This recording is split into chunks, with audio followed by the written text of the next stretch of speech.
জি, আসলে যারা এই কাজটা করছে তারা আসলে একদিক থেকে তারা কুফরি একটি কাজ করছে, যেটি ঈমান চলে যাওয়ার অনন্য কাজ। আপনি যে কাজটি করার মধ্য দিয়ে আপনি বেঈমান হয়ে যাবেন, ঈমানের পথ থেকে আপনি বহু দূর চলে যাবেন। এরপরে আপনি তাদের যে ইনকামটা রয়েছে, আপনারা জানেন যে এই জাতীয় কাজে তারা কিন্তু বড় অঙ্কের টাকা নিয়ে থাকে। এই জন্যই আইনানুগভাবে এদের ব্যাপারে সিদ্ধান্ত নেওয়া এখন সময়ের দাবি। আপনি যেটা বললেন যে গ্রামগঞ্জের সকল জায়গায় দেখা যায় আপন লোকেরা এই কাজটা খুব সহসাই করে থাকে। একজন একটু উঠে গিয়েছে, আল্লাহ তাআলা কাউকে হয়তো একটু সাফল্য দিয়েছেন, এটা সহ্য হচ্ছে না, বাস ক্ষতি করা শুরু হয়ে গেল। এই ক্ষতি সাধন যারা করছে, আল্লাহ রাব্বুল আলামিন এই মানুষগুলোর জন্য আল্লাহ তাআলা নিজেই যথেষ্ট।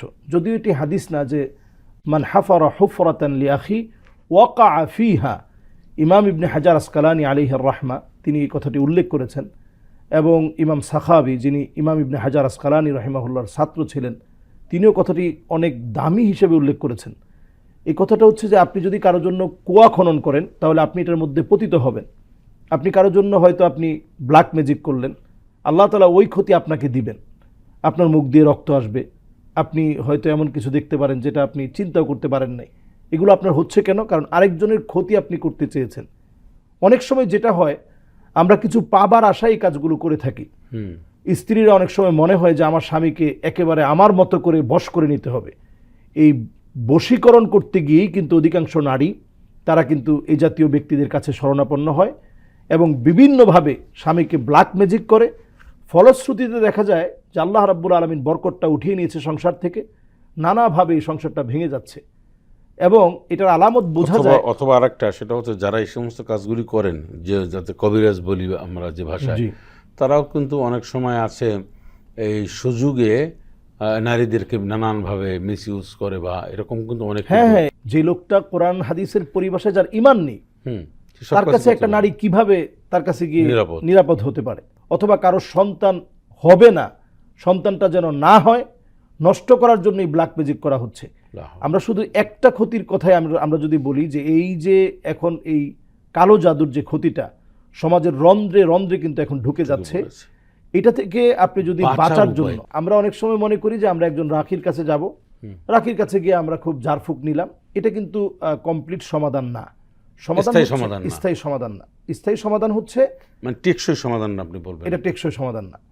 তো টেকসই সমাধানটা হচ্ছে আপনি আপনার ঘরকে কোরআনের আলোকে আলোকিত করুন। আমরা কিন্তু এখন ঘরের মধ্যে কোরআন তেলাওয়াত একেবারে ভুলে গিয়েছি। এখন রাত 2টা-3টার সময় আমরা ঘুমাই, ফজরের নামাজ প্রত্যেকেরই হয়তো ছুটে যায়, এরপরে 8টা-9টার দিকে উঠে আমরা চিন্তা করি যে রুফি আল কালাম আনিস সালাসা, আল্লাহ তাআলা যেই তো কলমটা বন্ধ রেখেছেন, আনি না ইমি হাত্তা ইস্তাইকাজ, ঘুমন্ত ছিলাম তো কলম তো বন্ধ ছিল, এখন কলম চালু হয়েছে, অসুবিধা নেই, এরকম প্রতিদিন চললো। প্রতিদিন কিন্তু আল্লাহ তাআলা এটা কোনোভাবেই মাফ করবেন না। একদিন হতে পারে, 6 মাস পরে একদিন হয়েছে, আপনি কান্নাকাটি করলেন, আল্লাহ তাআলা ক্ষমা করে দিবেন।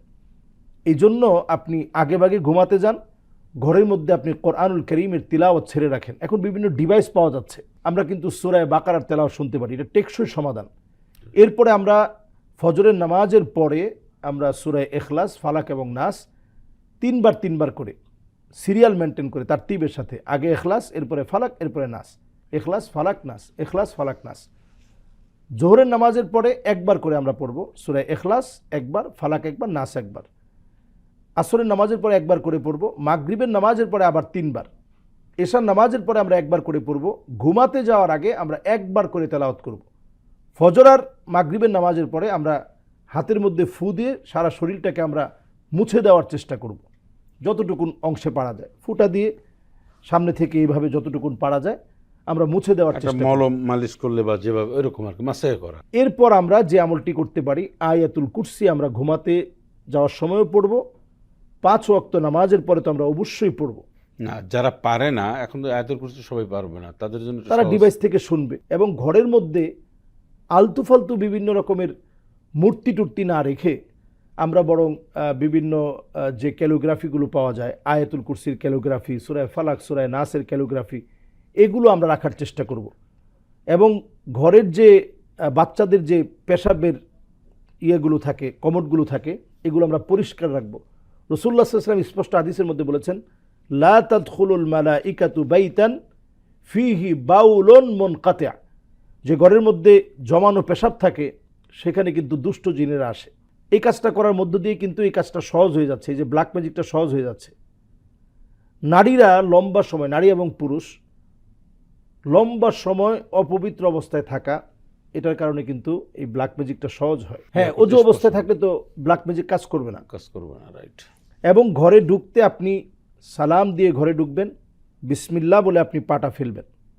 আমরা কিন্তু এই কাজগুলো করি না। এবং পাকঘরে যখন আপনি ঢুকবেন তখন আপনি বিসমিল্লাহ বলে প্রবেশ করবেন, বিছানাগুলি ঝাড়বে। এরপরে যখন আপনি টয়লেটে প্রবেশ করবেন, আল্লাহুম্মা ইন্নী আউযু বিকা মিনাল খুবসি ওয়াল খাবায়েস পরে আপনি টয়লেটের মধ্যে প্রবেশ করবেন। এই জাতীয় কাজগুলো যখন আমরা বেশি বেশি করব, পুতুলগুলো ঘর থেকে সরিয়ে দিতে হবে। কারণ এক একটা পুতুল ব্ল্যাক ম্যাজিকের জন্য যথেষ্ট, এবং রাসূলুল্লাহ সাল্লাল্লাহু আলাইহি ওয়াসাল্লাম এটা পরিষ্কার নিষেধ করেছেন। এবং আরেকটি কাজ যেটা আমরা ভুল করি সেটা হচ্ছে আমাদের পর্দা, বিভিন্ন এখন ডেকোরেশন এবং ইন্টেরিয়র ডিজাইনের মধ্যে দেখা যায় ঝুনঝুনি থাকে, আপনার পর্দার মধ্যে ঝুলানো থাকে, আপনি ঢোকার সময় ঝুনঝুন ঝুনঝুন করে আওয়াজ হতে থাকে।